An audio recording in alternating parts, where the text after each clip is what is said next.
Mahal, ito na. Ito na yung araw na matagal nating hinintay. 16 years. 16 years of patiently waiting for God's perfect time. 16 years of faith, of prayers, of pushing through kahit walang kasiguraduhan ng lahat. 16 years of silent battles.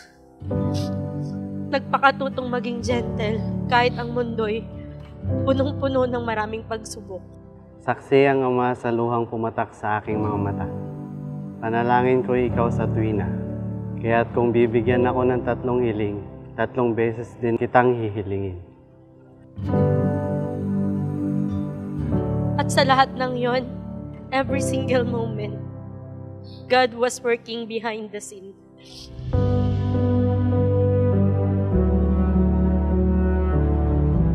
Dapat nating alalahanin kung gayon na ang pag-aasawa'y itinatag ng Diyos para sa kapakinabangan at kaligayahan ng mga taong Kanyang nilala.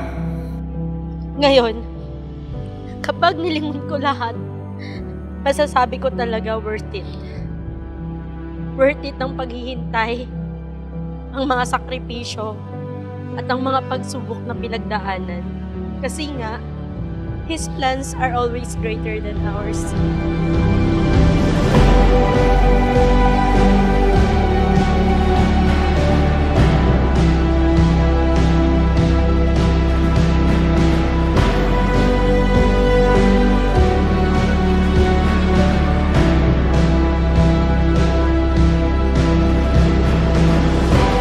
Pinapagsasama ng Diyos ang lalaki at ang babae upang maging isang laman lamang at ang dalawa ay magiging isang laman, kaya hindi na sila dalawa kundi isang laman. Ang pinapagsama nga ng Diyos ay huwag papaghiwalayin ng tao.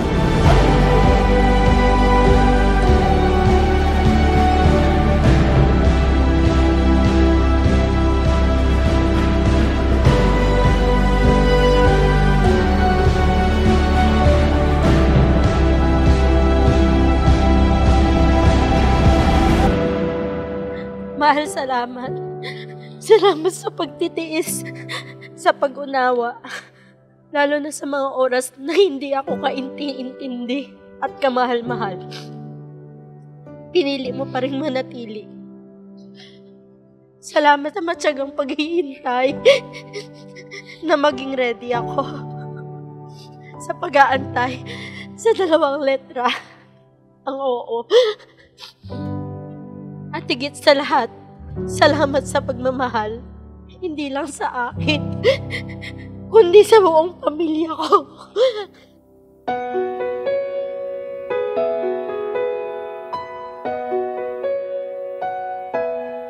Sa di inaasahang pagkakataon, dumating ka sa buhay ko. Di ko akalaing magkakasundo tayo sa Ama. Sa wakas, dumating na rin yung araw na pinakahihintay natin. Dati akala ko hindi na mangyayari to. Pero ang Diyos pala, talaga ang nagplano sa buhay mo, ibibigay niya ang para sa'yo. At ikaw, oo, ikaw nga mahal. Ikaw ang hiling sa ating Ama, ikaw lang ang iibigin tuwi na handang magtiis at maghintay, at sa tamang panahon basbas at ibigay umaasang diringgin. Ikaw at ako'y pagbubuklurin, tayong dalawa sa harap ng Ama magiging isa.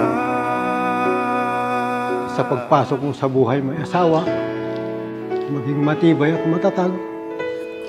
Malagpasan niyo ang lahat ng mga pagsubok na darating sa inyong buhay. Yung expectation ko sa kanya ay hinigitan pa niya. Sana yung mga values na nakita mo sa pamilya manatili, isa katuparan ko rin. Ikaw lang ang hiniling sa Ama, mahal kita mula pa noong simula. Sa panalangin ko'y tugon kanya, wala nang alila.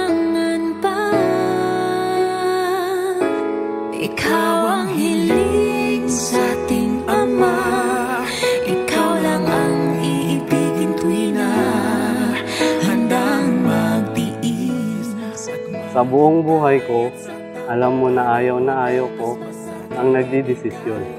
Kasi maraming bagay ang hindi ako sigurado. Pero ngayon, kung may isang desisyon man sa buhay ko, na alam kong tama at hindi ako magsisisi, ito yung desisyon na makasama ka habang buhay. Ibig ko sa'yo'y tapat, laging laman ka ng aking panatag. Panatag ang puso na muling makikita. At sa habang buhay ay tayong dalawa.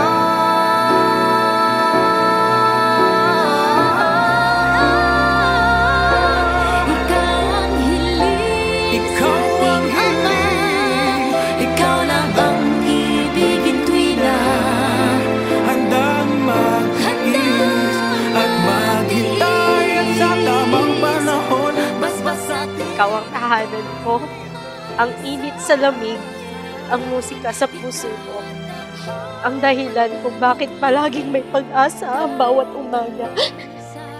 Ngayon, sa harap ng Diyos, ipinapangako ko sa'yo ang buong ako, ang pagmamahal ko, respeto ko, tiwala at katapatan ko. Dalawa sa harap ng Ama, magiging isa. Ikaw lang. Mula noon hanggang ngayon at habang buhay. I love you in always, always.